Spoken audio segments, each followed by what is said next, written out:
To pursue science is not to disparage the things of the spirit. In fact, to pursue science rightly is to furnish the framework on which the spirit may rise.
Welcome to the Endless Frontiers, your home for all things science, fiction, and science fiction.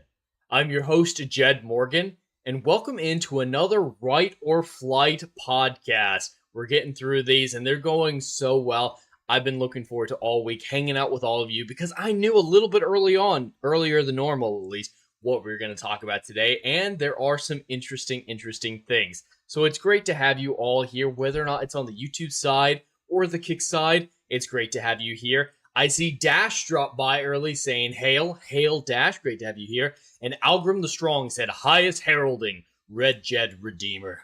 Great to have you here, Algrim. And Legatus Legionist the Mod Supreme is already doing the Lord's work on both YouTube and Kick.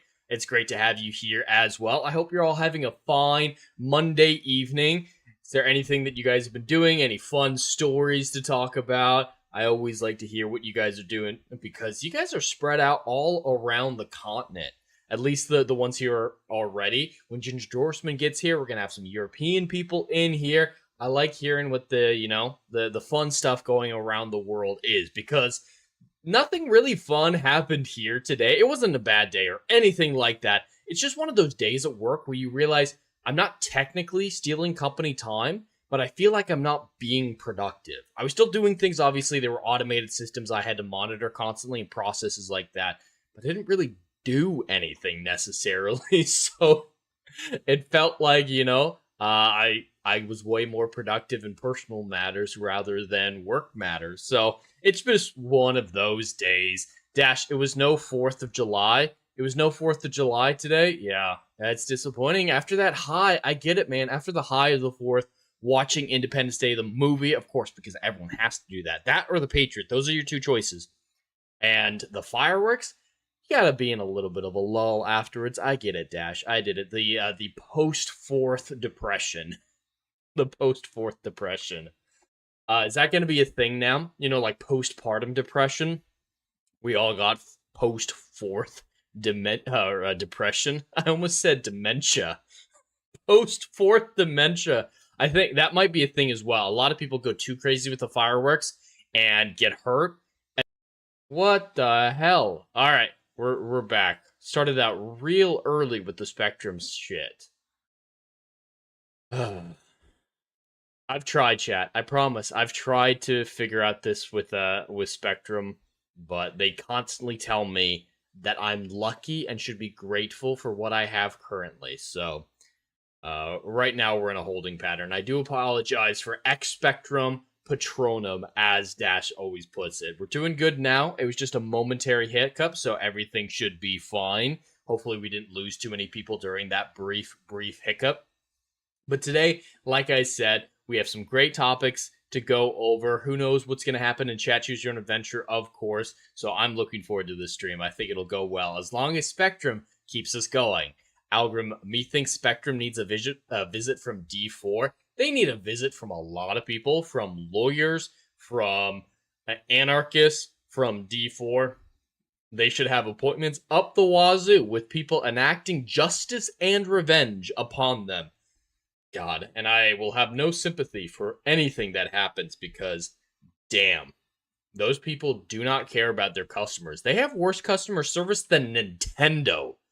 And that's really bad. If Nintendo is beating you out in customer satisfaction, you are an abject failure of a company.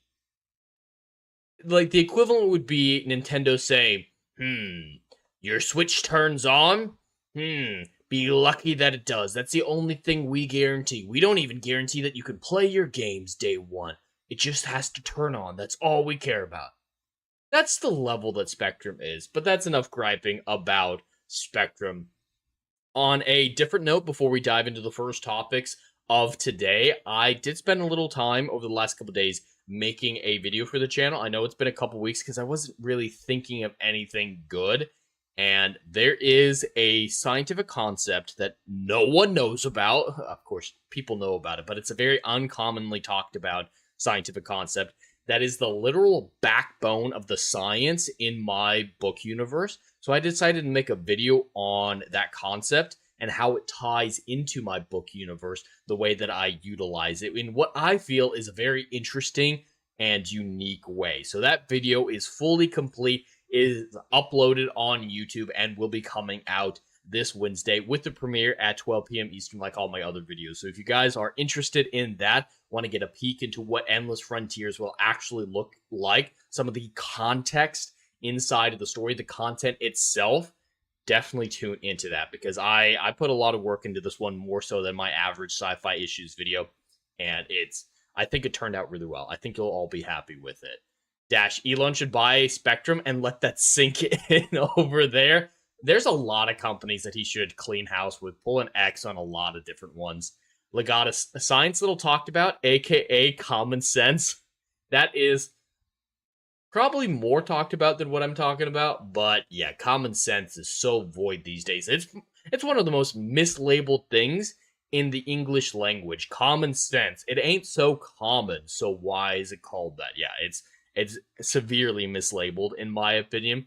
But yeah, the concept that I'm talking about is quantum energy teleportation.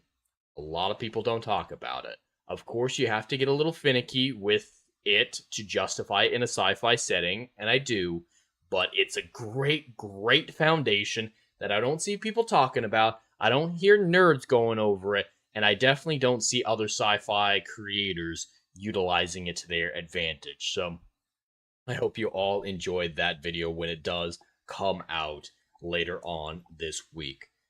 All right, we can dive into the first topic because it's going to be very, very short. It's just a continuation of the Odyssey hate train that I'm on, and I don't want to be on it, but that's the world we live in now.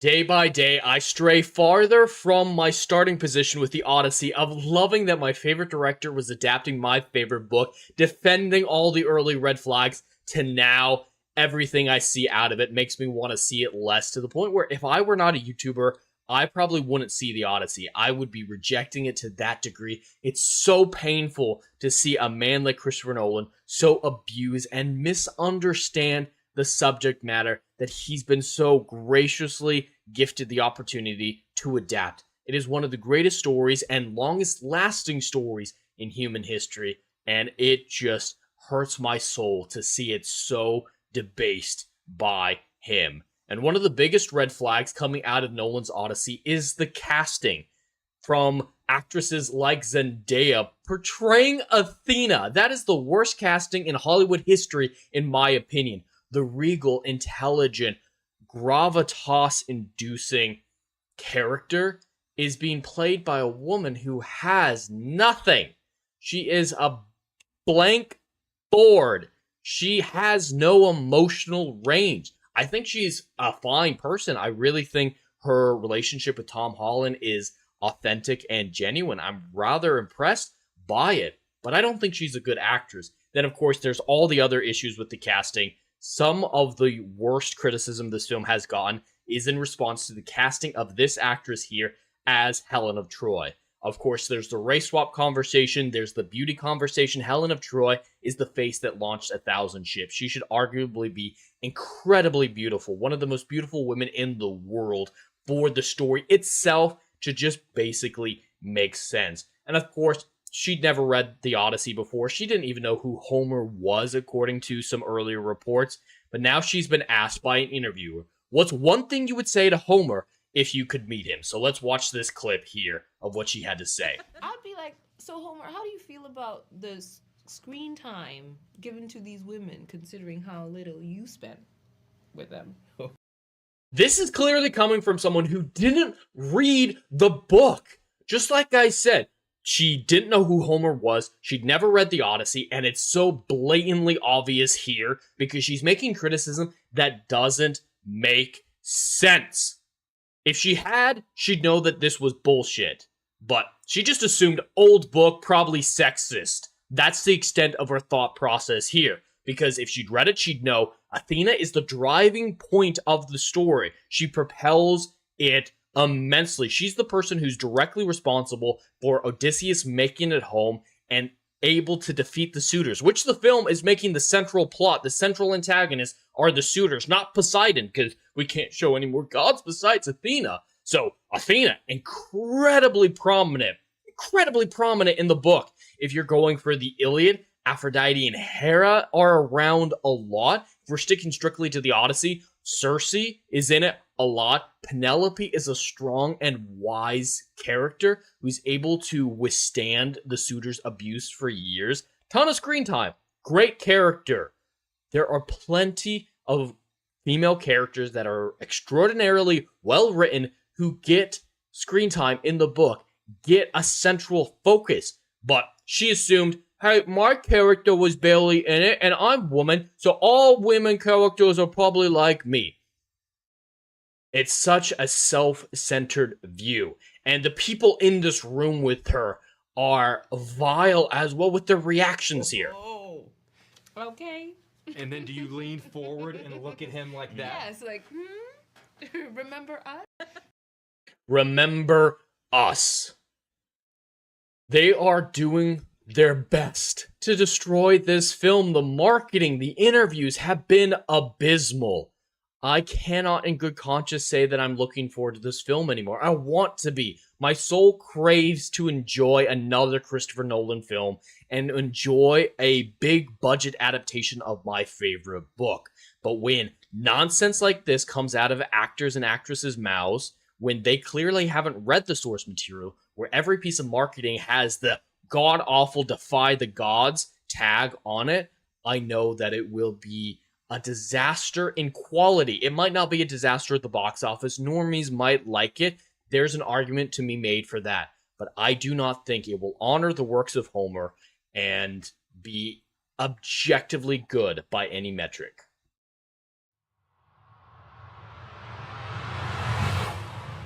Yeah, that video really pissed me the hell off. I could not believe it when I saw it, that she was saying nonsense like that. God damn, what is wrong with these people? What is legitimately, this should be diagnosable behavior. It's vile and hateful. She'd rather just read the book, alright? I don't care what role you have. If it's a creative role inside a film or television production, you read the source material. That's it. End of story. If I were a director, I would say every actor has to read it. Every writer has to read it. Anybody who has creative input in any way, shape, or form needs to read it. Besides, of course, like extras and small characters. That's fine. Small actors. If you have a prominent creative influence on it, you read the source material. It doesn't matter what the source material is. I could be adapting the newest Hunger Games book. which I have no doubt is not that high in quality, I'd make everybody important read it, because that's what we're doing. We're adapting the source material. We're trying to figure out what was beloved about the source material and translate it into a different medium. Yes, you have to change things, but by understanding the source material, by getting why people love that source material, you can carry the heart, the soul of that story into the adaptation. But if so many times these days they refuse and actively discourage people from checking out the source material, and then they wonder why the heart and soul of the original story isn't included. Algrim says, the Odyssey. Oh, that's good. That's really good. Dash says Spielberg with the probe, and Nolan running the Odyssey train on him. Poor Jed is taking it both ends lately. For real, though. For what Spielberg did to me, for what Nolan's about to do to me, I'm a ravished young man here this summer. Welcome in, iSam, saying hello there, iSam. It's great to have you here. It's been a while. Great to have you back. Algrim also said Helen of Congo. I love it. Dash, the agenda is strong with this one. Or Helen of Detroit. That's a good one. That is a really good one as well. Algrim, I can't quite display mine except to write the face that launched 1,000 pan-troglodytes. Oh, I was trying to read pan and troglodyte together. It makes sense. It really does make sense. Legatus, no thanks. I don't want to remember anything about you, nor anything more about you. Oh, I don't know what's going on there. I might have missed something. There, Legatus. Yeah, I hope everything's alright. But yeah, without Algrim, with this actress, I don't think she's necessarily an ugly woman. Far from it. People find her attractive. People absolutely find her attractive. But she's not on the scale that she needs to be. You need to hire a supermodel. You don't hire just your run-of-the-mill actress for the woman who launched 1,000 ships. Dash, the year of directors competing to flush the most money down the toilet. It's been that way for a long time. I feel like the 2020s will be the decade where directors competed to flush the most money down the toilet. But this year, there's a lot of surprising ones doing it. Marvel's been doing it for a while, but Spielberg and Nolan, two of the most well-known the normies know them, directors in the world doing it. Algrim, she reads. Damn. Welcome in, Miss Brenda, saying good evening. Good evening to you, Brenda. I hope you have a good time here. Dash, even D&D would have read more Game of Thrones source material if Germ had gotten it written. Yeah, that one is not necessarily their fault that they ran out of source material, but it still had to be basically good to work, and they didn't quite get there. Let's see. The face that launched 1,000 crypts. God damn. Legatus, the interview with Hell of Detroit. I don't want to know anything more or anything about her. Okay, that came out of the blue. I wasn't quite sure what that was talking about, Legatus. But no, yeah, I'm not interested in her as an actress. She was fine in the first Black Panther. That's most of what I've seen her in. I know she's also in Nope, and of course Black Panther 2. I hear that people really like her, but, she was fine in Black Panther, kind of forgettable. But I don't hold anything against her until she says shit like that.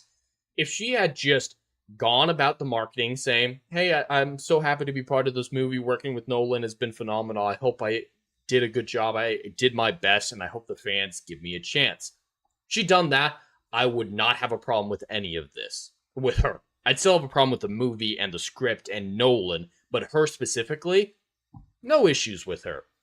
Unfortunately, just like with a lot of these other actors and actresses, the activists, they have to open their mouths. Like Millie Alcock. I would have been okay with her taking the role and not had anything against her for it if she had just shut her mouth and talked about how excited she was, normal marketing things. None of them are capable of basic marketing. Since where has media training gone? It's completely disappeared. Algrim, it could be worse, Jed. He could have cast Millie Nocock as Helen. No, I think this Helen is worse than Millie. I do think so. Because at least Millie, you could argue that she's Central European, and that's within a geographical range. She doesn't look Greek, but she's Greek adjacent geographically. Like she can pass for Greek adjacent. I was digging a hole for myself. I needed to pull out. Ice Am also Snape. So we're getting media screwed now. Yeah, that TV show I'm not looking forward to. The Snape stuff I haven't seen enough to have an opinion on. I don't think the race swap is good, but there are other things that I'm more worried about red flagged wise. Algrim, damn Jed, you robbed me of that one. I'm sorry, Algrim. Yeah, I do think Millie would be a slight improvement. It's funny. The no cock one was pretty good. It got a good chuckle out of me. Legatus, what is it with these actors trying to deliberately sabotage their films? It doesn't make any sense. These people have to be delusional and moronic to think this will help their films. I don't understand the mindset. When I'm actively selling my books, I'm not going to be controversial. I'm not going to come out there and say stuff that I normally would on this channel. Like if it's marketing related, if I get invited on a podcast saying, hey, come here to talk about your books, market your books, talk about being a writer, I'm not going to go on there and say, oh, I hate Disney Star Wars. This is a response to Disney Star Wars. It's not. And talk about things I hate. When you're on the press tour for a creative work, you talk about that creative work in a positive light. That's it. Of course, answer questions. And if they stray into the negative, you try to sidestep them. But anything you volunteer will be positive things about the content. That's it. It's not hard. Media training could just be that sentence, that paragraph I just said there, and a lot of things would be improved. But it's too complicated for people. IQs are severely decreasing, in my opinion. Legatus, and studios wanting to lose money with horrible casting creative decisions, it seems almost deliberate. It does seem deliberate, especially after all this time. Some studios are trying to turn things around. I think we're getting more good movies this year than we have the last few years, especially since 2019. I feel like consistency is shifting in the right direction, but people are still making baffling decisions, like everything with the Odyssey, that it feels deliberate. I know it's not. That's, the conspiracy theorist in me, because of course I have one in me as well. Everybody has a sneaky little conspiracy theorist in them, ready to rear its ugly head, but I have to control it and say, what does the evidence say? Well, the evidence says it would be moronic for them to try to actively lose money, so the more likelihood is they're just morons. Miss Brenda, it's the norm now. Started with Snow White, then Supergirl, now Odyssey. All three films have lead actresses come out, bash the film, the critics, the fans. And there's a lot more examples of it than just those three, but those have been the biggest one from the last 2 years. And look how 2 out of those movies that have actually come out, how they ended up. Abject failures. Hopefully they'll learn. It's like beating a puppy. Eventually you just hope it learns. All right, maybe not beating a puppy. That might be a really bad example. It's like a kid shoving a fork in an outlet when you're not looking. You hope they figure it out and stop doing it. Maybe that's a... I don't know if that metaphor's any better. Legatus, more good movies. This is because we are getting more independent movies in the theaters. Yes, that is absolutely helping. There are a lot more good independent movies that are getting mainstream attention, but there are also major studio films. Just like with gaming, we're getting a lot of good stuff from both traditional big budget and indie. Like Project Hail Mary, it's got a huge budget. It was a $200 million movie. It made about $150 million, now closer to $200 million with the digital and physical sales coming up. That, yeah, it made money and it was exceptional, but it costs a buttload. So that's a full big budget movie. That's incredible. There are other ones that have done decent over the last little bit. Even Toy Story, I think I heard people said it wasn't bad. And same thing with Master of the Universe. Even though it didn't succeed, I heard it was mostly inoffensive. So I think there are good big budget movies coming out and some incredible indie films finally getting the spotlight. Like Obsession. Obsession I thought was extraordinary. It's just publicity plays. Yeah, the old adage, all all press is good press, which is an abject lie. That is one of the biggest lies in marketing. No, all press is not good press. Bad press is not good press. And I think that's warped a lot of people's perspective to think that it is. So being as controversial as possible seems like an easy, guaranteed way to succeed. Yes, people will talk about you for a little while, but that doesn't translate into dollars. It translates into trending. And social media trending doesn't equal money with sales, with ads, anything like that. And it just feels like a basic level of intelligence, a basic level of media literacy, marketing understanding, everything like that is lost on the wider creative industry these days. All right, I can do the next topic real quick. It's gonna be short, like I'm talking like 20 seconds long. It's just a funny thing I wanted to point out. For decades, many children have looked up at the stars and dreamed of becoming an astronaut and participating in the greatest expansion of a frontier in human history. Well, now all those children grown up have the opportunity.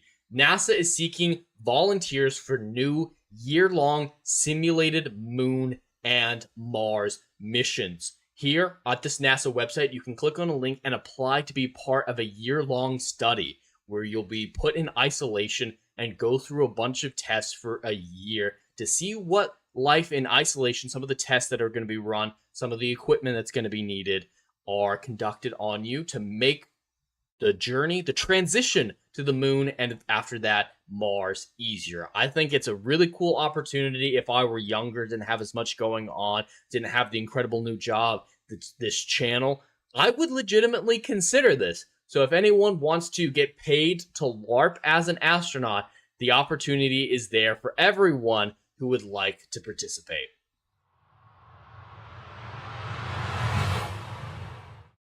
Biodome is getting a sequel. It's basically a biodome, yeah. I don't know the extent of it, but with it being a year long, it should be in a biodome. I just think it's funny. That's why I wanted to highlight it, not because it was a large conversation. Legatus, what happened with Earth 2.0 project? Is this the next phase? Will it fail just as badly? I don't know if I remember the Earth 2.0 project. I'm going to look that up real fast. What was that? Project. Yeah, it's not sounding familiar. In Search of Earth 2. So yeah, it's just talking about finding another world. That's fine. Earth 2.0 is an exoplanet hunting space mission developed by the Chinese Academy of Scientists, scheduled to launch in 2028. I don't think that's what you're talking about. But yeah, there's always been a search for Earth 2.0 in the astronomy sector to find an Earth that could be a nearby habitable sister planet, for lack of a better term, that humans could move to if they wanted to colonize. But I don't know, Earth 2.0, is that a dome project is the implication that you're given there, Legatus. I want to see how badly that failed, because that's interesting. If there was a biodome project that failed, I'm going to actually add in biodome to the, there's Biosphere 2. Sounds like you're thinking of the Biosphere 2 experiment. Biosphere 2, Earth in a Dome. It's a 3.14 acre enclosed ecological laboratory located in Oracle, Arizona. It was originally built in the 80s as a prototype for space colonization and self-sustaining ecosystem. So this looks like a big version of what's been going on. Yeah, biodomes have been a big thing in NASA research and other research, space exploration research, because we need to get little microcosms of space environments to deal with isolation, the psychological effects, mostly seeing if water reclamation systems are safe, stuff like that. So this just looks like a huge version of what NASA's talking about. So yeah, stuff like this has absolutely been tried. Legatus, NASA trying to self-enclosed environment where they had to make their own food, recycle their own water. Yeah, maybe Biodome. I thought it was called Earth 2. So yeah, it looks like it's called Biosphere 2, and this would be another similar thing. And there have been successful versions of these on smaller scales. It just like looks like Biosphere 2 was a massive one. Dash, the trees collapsed under their own weight because they had no wind to build their strength. D4 is pleased. I have I have no idea what you're talking about there. I mean, I get the D4 reference, but they had no wind to build their strength. Oh, yeah. I do know about wind helping trees. Okay. That just sounded like the setup for a pretty epic short story. That does sound really cool. But how's everyone doing? Just checking back in with everyone. Hope you all doing well. More people are cycling. Hope you're having a wonderful Monday. Anybody have some fun stories from the last few days? Maybe some extreme 4th of July celebrations. There are quite a few videos going viral of people just going nuts. Like there's one I heard about. I haven't seen it myself, but a coworker told me about it, about this man in Tampa, Florida, I think, who was watching a drone show that was going on there. And he just started screeching about how the drones are meant to kill us all. And just full on bananas stuff like that.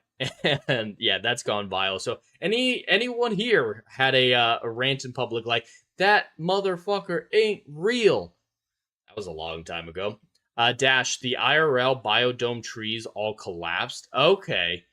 Yeah, you don't want trees to be growing without wind. That makes sense. That does absolutely make sense. Hail the defoliator.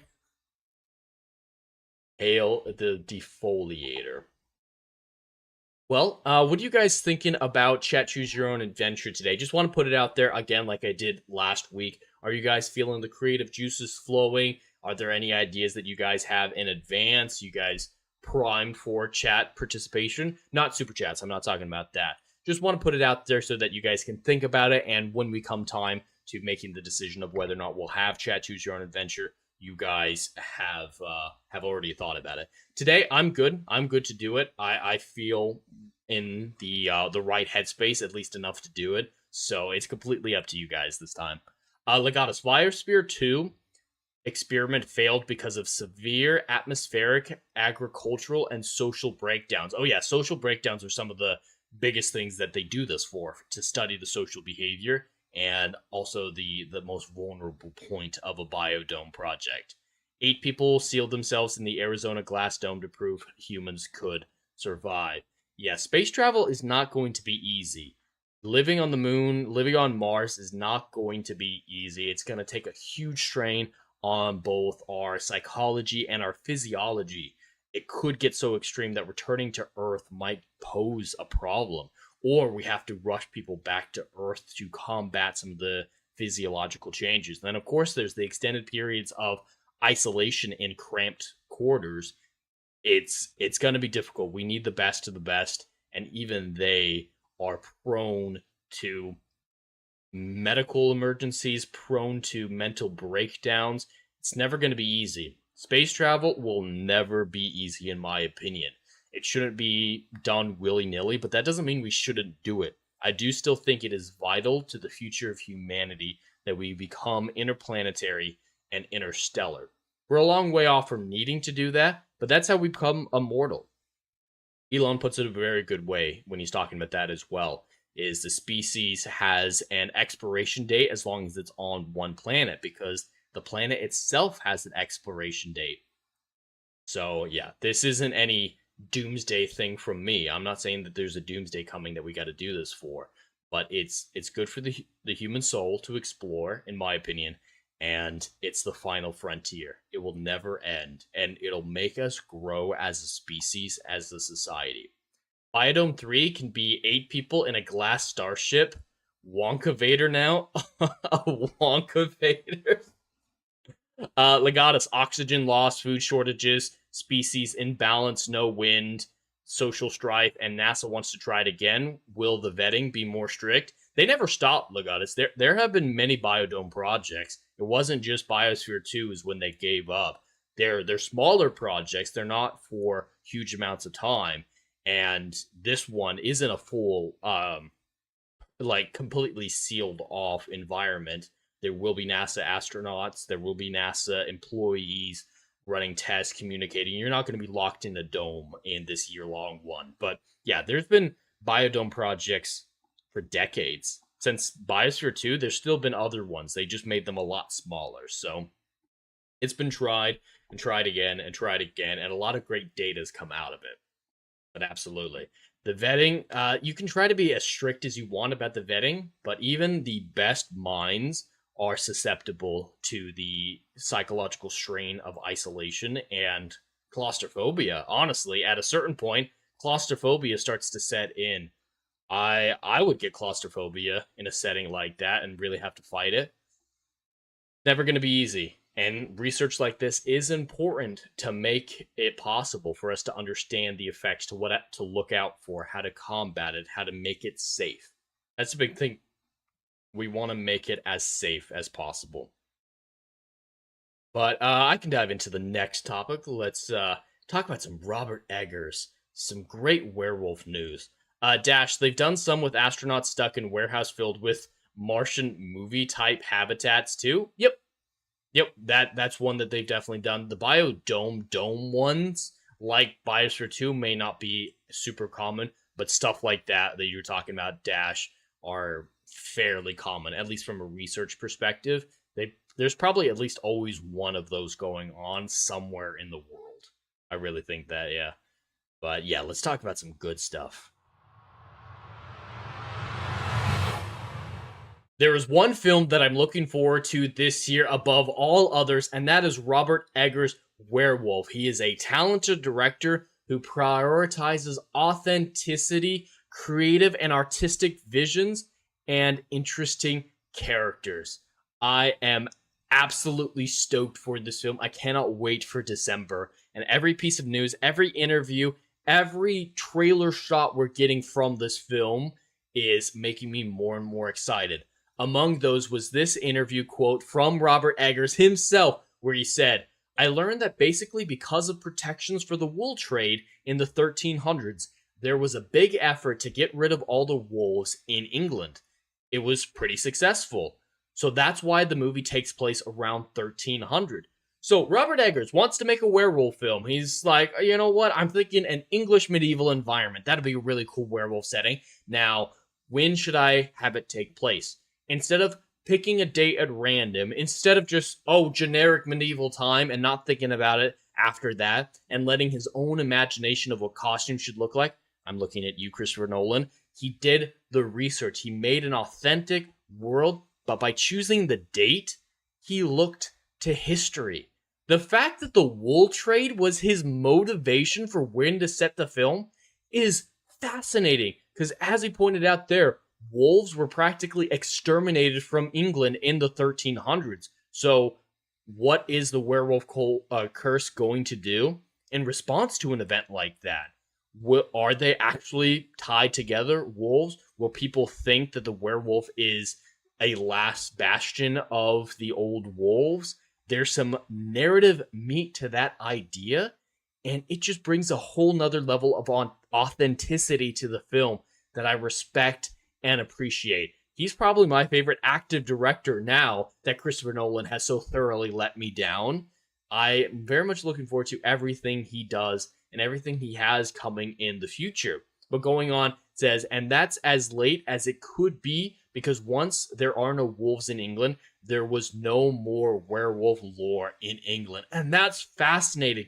Of course, once wolves disappeared, the supernatural entities of werewolves stopped being a cultural icon. They stopped being a cornerstone of supernatural lore. So he puts it at the end, as if it's a Red Dead Redemption 2 story. The last of the cowboys in an era changing, evolving past you. It's a similar idea here, and that's fascinating. So he had to figure out when it makes sense to include werewolves. If he went any later than that, there's no werewolf lore to base it off of, there's no accuracy that he could employ, and there's no authenticity that could be derived from a date after the 1300s. That became interesting, that it was going to be set so medieval. Every quote from this man makes me look forward to this film more and love his artistic perspective. This is a perspective that more Hollywood creators need to have. If just this mindset had been applied to Christopher Nolan, The Odyssey could have been one of the greatest films of all time. But unfortunately, we're stuck with the monstrosity that The Odyssey is going to be. Luckily, we're going to be rewarded with what an incredible film Werewolf appears to be.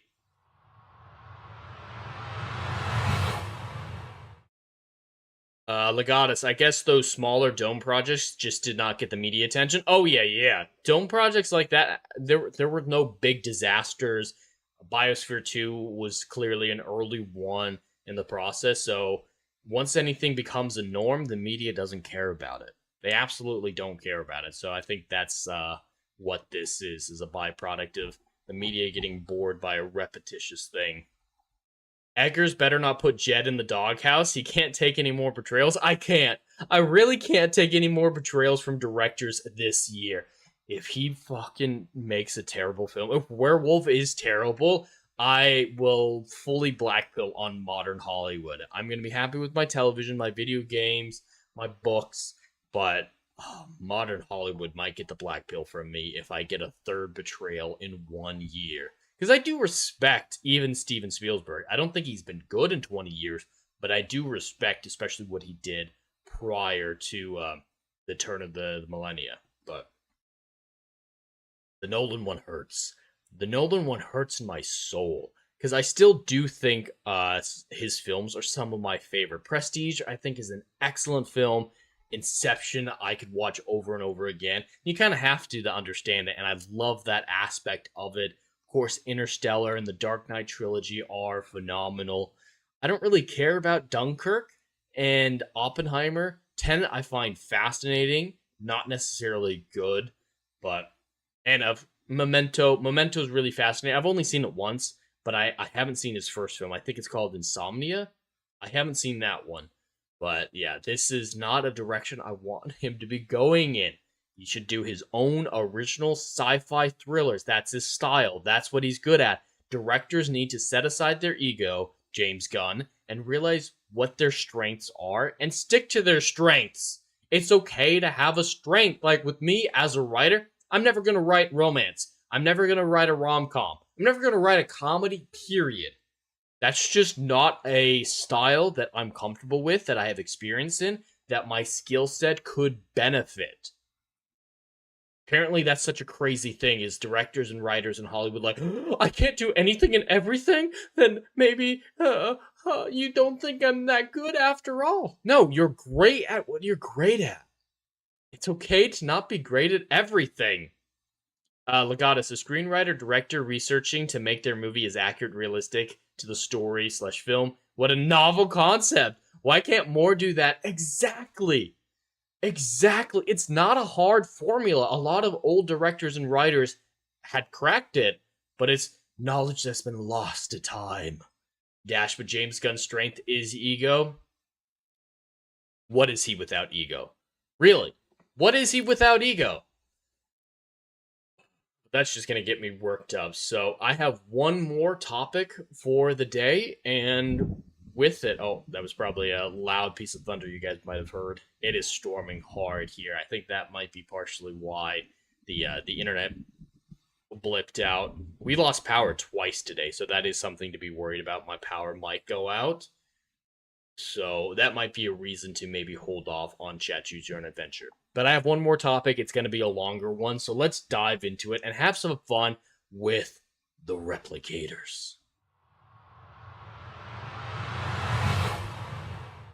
The idea of reproduction, of replication, has been a staple of science fiction media forever. The idea of creating life from nothing, of creating robots that can renew themselves and have offspring, for lack of a better term. And now it looks like that science fiction dream is becoming a incredible reality. Scientists have built fully synthetic life form that can eat and reproduce. This is the first time in scientific history, as far as we're aware, that life was chemically created in a laboratory.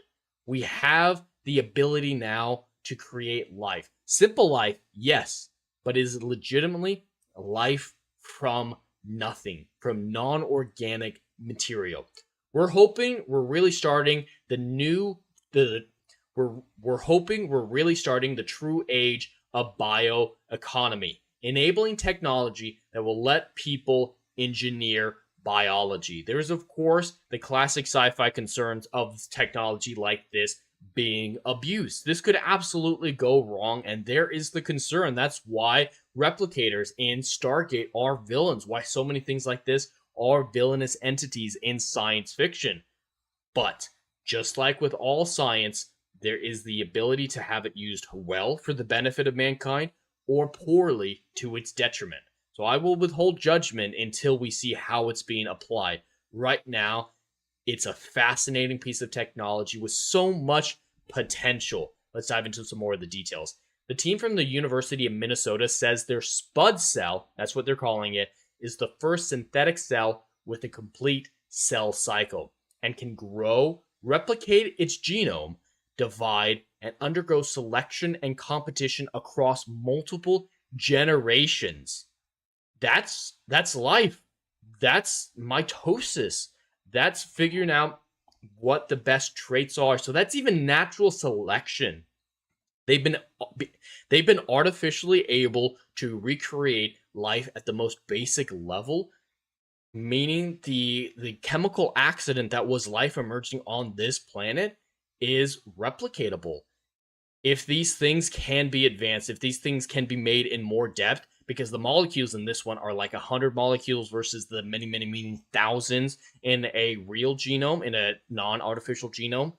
If they can get that advanced, we legitimately could be looking at a new form of life. And in millions of years, it could evolve on its own because it's able to undergo natural selection and breed over generations. It's absolutely fascinating. We've replicated in chemistry what only used to be possible in biology. So far, we've always been able to combine different pieces of biology to make something new, like fertilization for in vitro, but the idea of using non-organic components in chemistry to create life is a new frontier. The complete set of behaviors of a cell, said the lead scientist. It proves that the most fundamental functions of life, like growth and reproduction, do not need a mysterious magical spark. As we figure this out, as we're able to replicate this in greater detail and greater complexity, we're not just figuring out how to create life for our own benefit, to modify life for our own benefit. We're getting a glimpse of how life started on this planet, how we evolved millions of years ago. This is a window into our past, into our origin story. And there's no better form of science than understanding how we came to be. Adewale called the construct an incredibly wimpy organism that right now basically does nothing other than eat and occasionally make a daughter cell. Like I said, it's incredibly simple. Right here it says it only has 150 to 200 molecules, which is much smaller than normal cells, natural cells that can hold billions of molecules. So this is rudimentary at best. Like they say, is only able to eat and occasionally make a daughter cell. But the fact that we were able to do it is incredible. A great foundation. It's just the beginning, Adewale told CNN. It's a chassis that we're hoping to build on, and that's significant because now we actually can have some reasonable idea of how to build on it.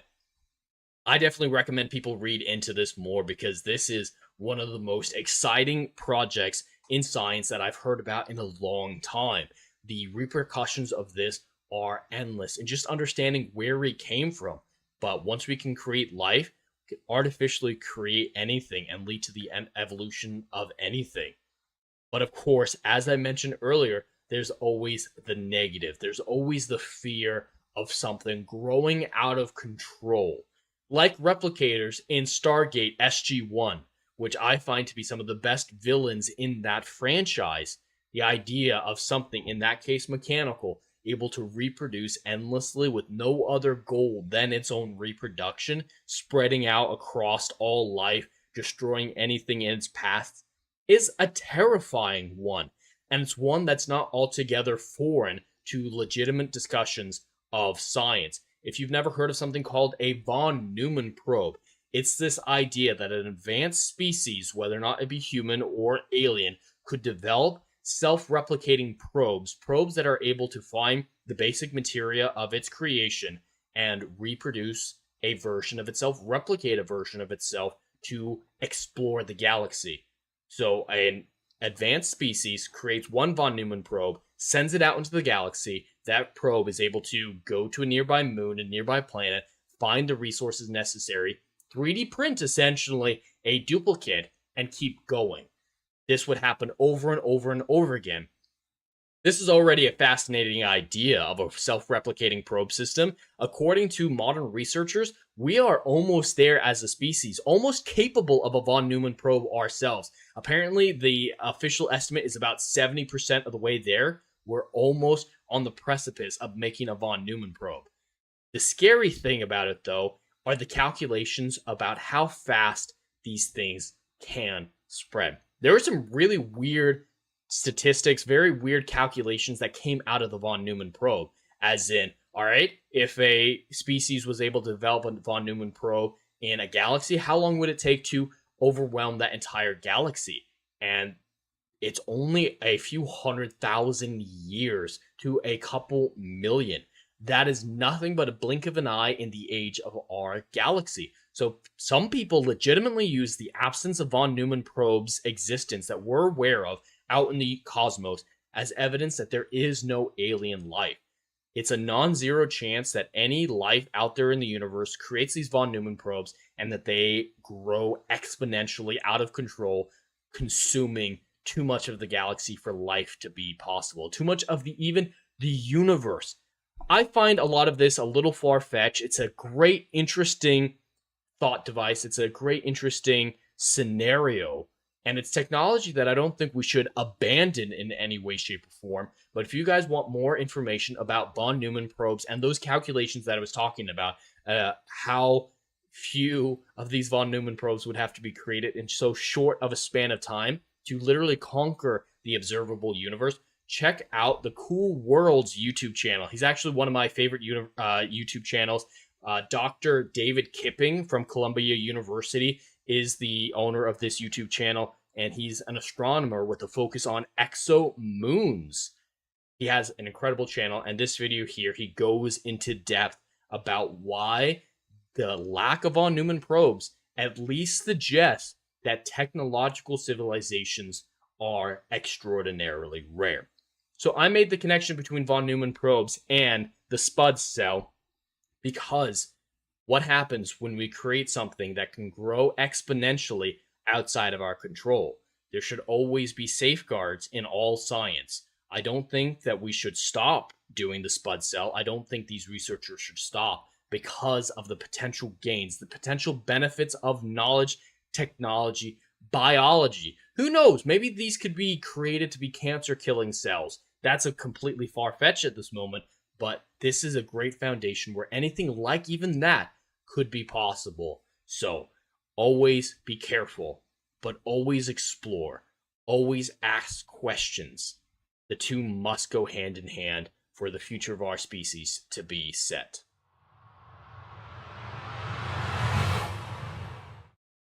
Welcome in, Hammond. Let me just catch up on some of the chat.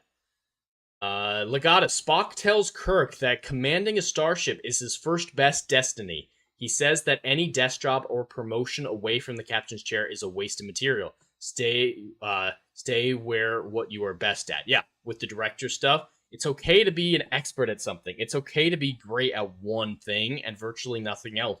That's the dream. It'd be phenomenal to be great at just one thing so that you're great at anything. But that's difficult for people with large egos to contend with. Legatus, eugenics, selected breeding, birth, sci-fi has already has a whole genre on those things. They do. This isn't necessarily related to that, but yeah, there's a sci-fi genre for nearly anything. Dash, this cannot go wrong. That's what I was saying. It could absolutely go wrong, but it can go so well as well. Algram, maybe they can replicate a new goaltender for my Florida Panthers. That might be too much to ask for them. And welcome in, Hammond. Legatus, grow organs using your own cells, less likely to get rejected. Lose a limb, they could grow you a new one. Yet, if we don't know how this would work, it could be implemented in medical fields first and foremost. That would be the most obvious way to incorporate these. Hammond, what's a von Neumann probe? So yeah, that's what I was talking about a little bit earlier during that segment. A von Neumann probe is a theoretical self-replicating probe. So the idea is in our future, not too distant future for the human race, we are able to make a probe to explore the galaxy with the capacity to 3D print more of itself. So we send out a von Neumann probe, it goes to Europa and is able to find the basic material of its own creation and 3D print a second probe. And then that second probe does the same thing as well, and it expounds upon there. It gets exponential, more and more and more and more probes that are just constantly 3D printing themselves. So that's what a von Neumann probe is. It's a theoretical device that physicists, especially astrophysicists, talk about a lot when it comes to the statistics of technologically advanced alien species being possible. A Legatus, if they created this with the same lack of safeguards as the Wulan lab, then the world is in deep, deep trouble. Something like this, it can't get out of the lab like that. It doesn't function that way. It can barely just reproduce like they said. But yeah, they should have safeguards. Absolutely.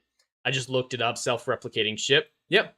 And it's crazy to think about. It's very crazy to think about what is possible. Like I said, the scientific consensus that I heard in Dr. Kipping's video was that von Neumann probes were 70% of the way there technologically. Like, we can almost 3D print self-replicating probes. That's awesome. That's absolutely awesome. I'm a little worried about the over-replication that they're concerned about, but the idea that we're that close is cool. Hammond, also Stargate over Star Trek. I can't agree with that. I love Stargate. I'm rewatching it with my wife. It's her first time watching it. SG1 is where we're at right now. And it's phenomenal, but no, I couldn't put it above Star Trek. I can put it above some Star Trek. I would put TNG, the original series, half the movies, DS9, all above Stargate, but I put Voyager about the same level and everything else below SG1 at least. But I love both. Making me pick between my children. Legata, self-replicating ship? Is it the Borg cube? Kind of.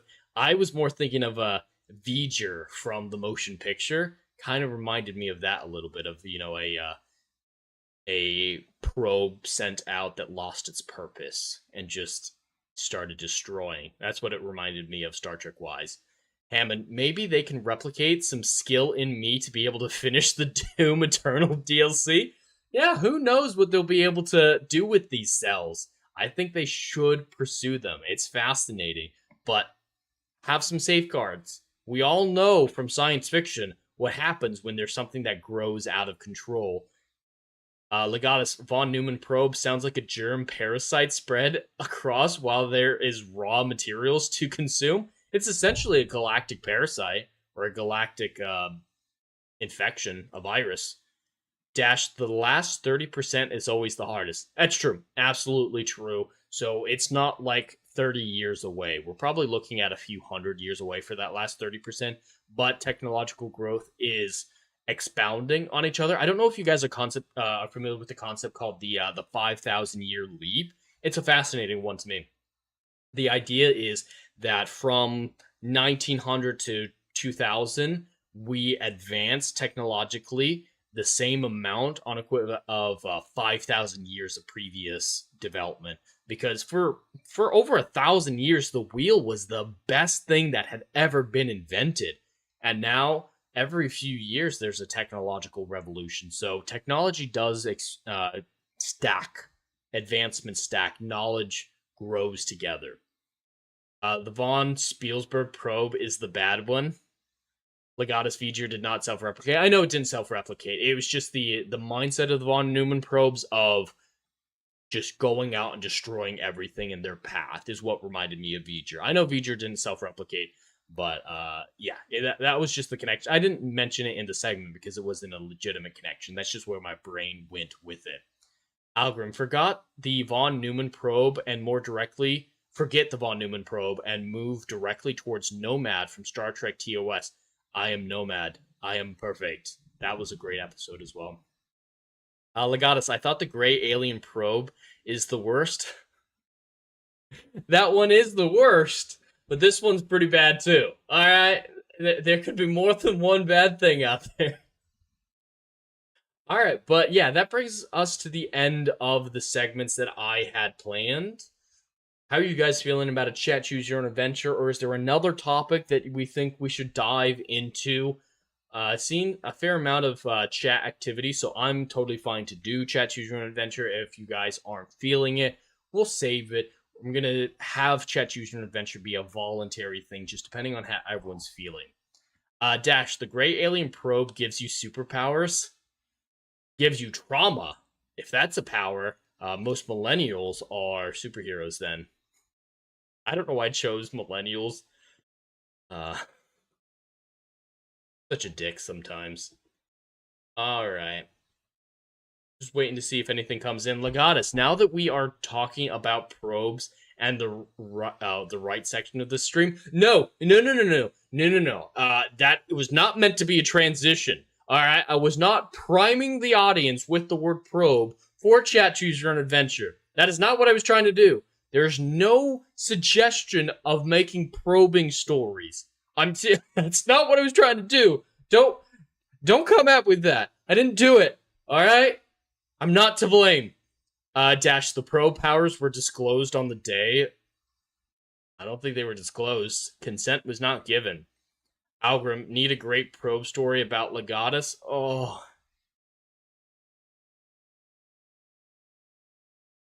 Too late? Oh no. Oh no. So, it sounds like we're doing chat choose your own adventure now that you guys have an idea. You've been inspired by Legatus's probe.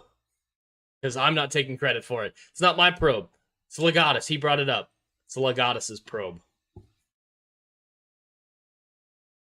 That should be the name of the short story. Legatus's probe. Alright, so yeah, looks like we're going to be doing the chat choose your own adventure segment of the stream, which we'll get to right after a quick word from the sponsor of today's stream, Plotter. This video is sponsored by Plotter. Every writer knows the drill. Staring at a blank page, characters ghosting you mid-plot, timelines unraveling like a bad sweater. That endless loop of what happens next, sucking the joy out of your story. I lived it. Outlines and chaos, competing storylines driving me mad. For the longest time, my notes were thick, blocked-out paragraphs, and my outlines were never-ending bullet points that stretched for more pages than my first drafts. Then I found Plotter, my plotting lifeline. Visual timelines that snap into place, drag-and-drop scenes to tame the wildest arcs, character sheets that keep everyone on track.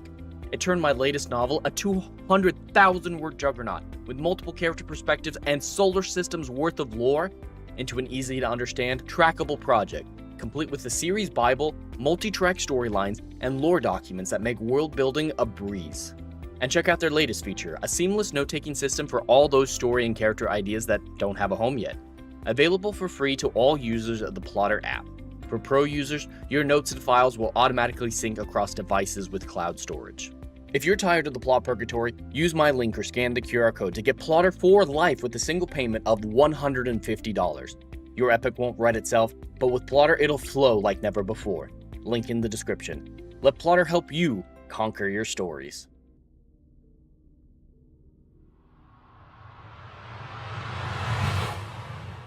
Welcome to the Chat Choose Your Own Adventure segment of this stream, where you, the chat, with a combination of super chats and dice rolls from me, help me craft the outline to a short story.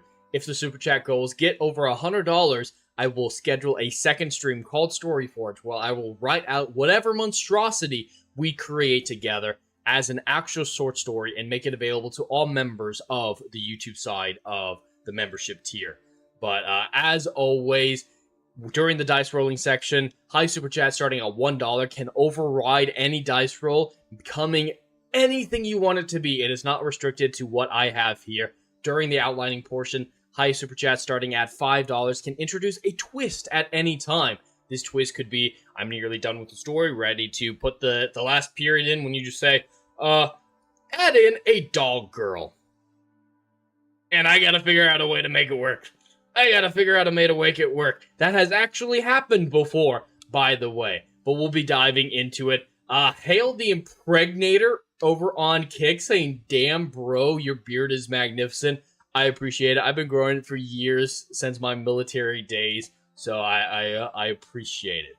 Over on the YouTube side, Dash said, an egotistical director locks himself and some miscast actors inside a time-locked biodome for a year to film a hard sci-fi movie.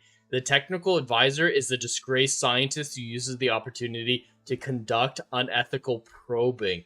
What is this story? That's a wild one. Legatus, is Dr. Rachel rolling on the floor from so much laughter? I don't know if she's watching right now. She did just get home a little while ago from something. So, I don't know if she's watching. Dash, the dice are rigged against Jed. They often are. They really often are. Let me make sure the music is coming through. Let me double check that. There it goes. You guys should be able to hear it a little bit in the background now. The Impregnator over on Kick also said it kind of looks like saffron. And guess what? I love saffron. I don't know how I feel about someone called the Impregnator talking about how attractive an aspect of me is, but... And I was not familiar with saffron. I just had to look it up.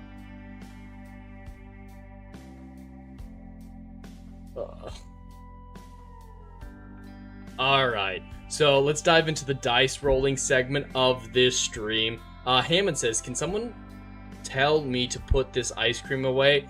Yeah, Hammond, put that ice cream down. We're in creative mind mode right now, and that sugar will just impede your creative juices right now. So, hopefully that works for you, pal. During the dice rolling segment, I'll roll the dice to pick out a single bullet point from each of these categories, and we'll move forward from there. So as always, for the genre, we have science fiction, fantasy, mystery thriller, horror, romance, parody, and chat choice. As always, the chat choice segments are free spaces for the chat. Just drop whatever you want it to be in the normal chat, and I will try to glean a consensus from everybody to make that the genre choice. Dr. Rachel, why am I rolling on the floor laughing? What did I miss? Well, we talked about von Neumann probes, which is, I can explain that later too, but they're, space exploration probes that can 3D print more of themselves. We'll just call it that. And we were talking about probes a lot there, and then we were talking about whether or not to do the Chat Choice or an Adventure segment of this stream.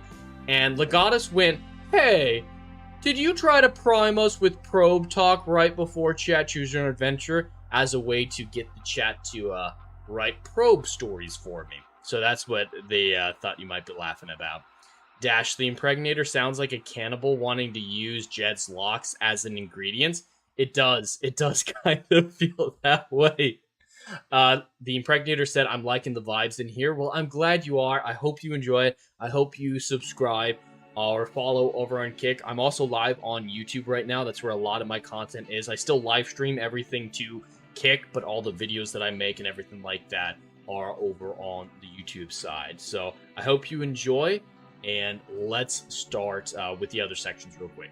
For lead character, our options are father, billionaire, filmmaker, that's one that Dash mentioned, observer, monster hunter, and chat choice. For setting, we have present day, past, future, non-human world, alternate universe, and chat choice. Hail Algrim the Strong over on the YouTube side with the $20 super chat saying, I'm simply laughing too hard to be of creative use today, and all because of Legatus Pinsnickerty probe penchant. I donate in honor of Dash detecting, dismantling, and disseminating all probing legates forthwith. Well, thank you for the support. I'll try to figure out a way to get probing Legatus in there, and if you have a way that you see that you want it to be included, just let me know. Thank you again for the support, Legatus. Dr. Rachel said, damn, I missed Jed getting probed and priming the audience to write a sci-fi story today. Again, I did not prime anyone to probe me. Alright? There's been no probing for priming, or priming for probing either. For theme or style, we have Passing the Torch, Exploration, Grief, Catharsis, Acceptance, and Chat Choice. For wild card, we have Nuke, Bunny Ear, Refrigerators, Nachos, Narwhals, and Chat Choice. Alright, let's go up to the top and roll the dice for the genre options. 6. Alright, it is a chat choice, so anybody who has a vote on what the genre should be doesn't need to be confined to the genre options on screen right now. Just drop it in the chat and I'll try to glean a consensus for what type of story we should make going forward. For lead character, let's see what we have. 4. At least the dice rolls are different this time. We're not getting 4 4s in a row. Observer. Okay, we've got an observer somewhere. Algrim, just get dashed to D4 the devil device known as Legatus. Alright, I'll figure out a way to get dashed to D4 the Legatus probe. Legatus Exploration, is that a probe where no probe has gone before? Yes, it is. That's what it's exploring. Dash, Legatus could be the name of a probe bot run amok. What's a probe bot? That's what I'm wondering. What the hell is that? Let's roll for the setting. 5, alternate universe. Okay. Let's figure out a theme or style as well. So yeah, with a probe bot, what is he supposed to be probing? I get that he's probing now. Legatus is probing people now. But was he always probing? And then D4, does he come save the day? Was D4 the bird alien that we came up with a couple weeks ago? I can't remember it. Dr. Rachel, crap, Jed, we talked recently about something that should be added to the extras, but I don't remember what it was. To the wild cards? Yeah, I don't remember. Alright, let's roll for theme or style. 2, exploration. God damn. Exactly what Legatus thought it would be. Wild card. Let's see what we get. 3. A refrigerator for some bizarre reason. Alright, so we have a lead character that's an observer. Whatever that means. It's in an alternate universe. Or an alternate timeline. Paste that differently. There's a theme of exploration. Exploring the probe hole. Dr. Rachel, yeah, the wild card, it was freaking hilarious, but I don't remember what it was. Yeah, I don't remember anything about that either.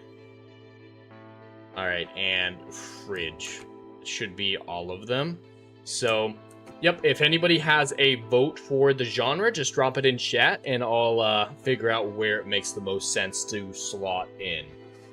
But right now we have... Dash has to D4 the devil device known as Legatus. So I'm thinking the probe robot Legatus will be playing an important role. D4 was dastardly to nature of the decidedly deciduous. Could have technically been D5. I just don't remember what story that was. Like, yeah, what was that one? I don't think he was the scientist, was he? Oh yeah, he was, because yeah, D-Nature, he killed all the plants below. So yeah, he is the bird scientist. Alright, so D4 and a probot named Legatus.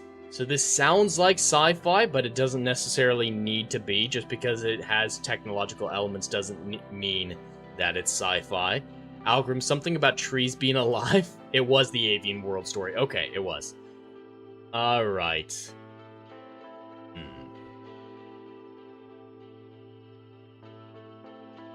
Or that. Something about trees being alive or that.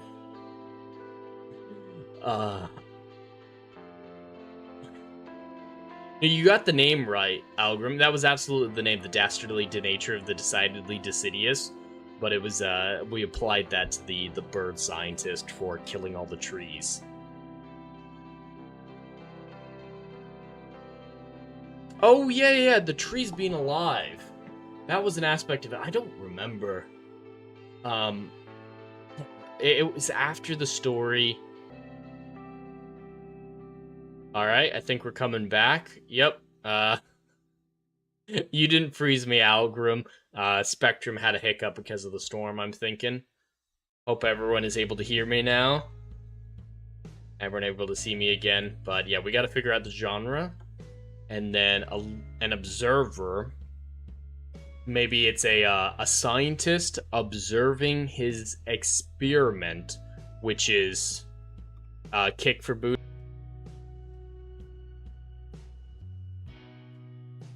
Alright, I think I'm coming back. I think I am. I don't know if this... I want Jed to write a probe story. Am I being saved? Am I being saved? Alright, if it goes down again like that in a few seconds, I might need to end the stream, unfortunately, but Algrim, I will save your Legatus, the probe bot request, and we'll do that next week if we have to end early. I'm checking. Kick should be back up. I'm watching Kick over there, so Kick should be back up and running again. So, yeah, if it crashes again, we're gonna end the stream and save Probot Legatus for next week. But if it holds still, we'll keep going. Oh nope, we just lost it. So yeah, we're gonna end the stream. Unfortunately, I am going to save this though. Don't worry about that, Algrim. You paid for it, so we'll get the probe story next week. I apologize, folks. There's not much I can do about internet connectivity issues during a storm, but we made it through an hour and a half, got through the new segment of the stream, had some great discussions, and started the Chat Choose Your Own Adventure portion. I'll probably just save these dice rolls, maybe, if you guys want. I'll check in with you guys next week if you want me to keep these dice rolls or start from scratch, and we'll see what probe story comes out of next week. I appreciate the support, Algrim, though. We'll make sure you get your money's work from that. That's all that I have for today, though. Coming up, I'll be playing maybe some Mass Effect in the next couple days. We'll see the new video that I mentioned at the beginning of this stream that will be talking about the backbone, the scientific backbone of my book series, the Endless Frontier books, will be coming out this Wednesday at 12 p.m. If you want to see the most important scientific principle in my books and the way that I implement it, definitely tune into that. It will be a premiere on Wednesday. Then Thursday night, I will most likely be streaming the new Assassin's Creed Black Flag Resynced game. I don't know how I'm going to feel about it, but we'll see. We'll see. Then, of course, this Saturday at 6 p.m. Eastern, Saturday Night Drive-In returns. I don't believe Adam has quite picked a movie yet, so I don't know what we'll be talking about, but it's always a hell of a lot of fun. That's my week coming up. Thank you all so much for watching, whether or not it was on the YouTube side or the Kick side. I greatly appreciate it. Shout out to the Impregnator over on Kick, over on YouTube. Hail to Legatus, Dr. Rachel, Dash, Hammond, Sam, and everyone else who chatted or lurked. I greatly appreciate it. And special thanks to Algrim for the $20 super chat. But anyway, that's all that I have for today. If you enjoyed this stream, please consider liking, sharing, and subscribing. The more support this channel gets, the closer we are to publishing the Endless Frontier novels. Until then, have a stellar day, and stay curious.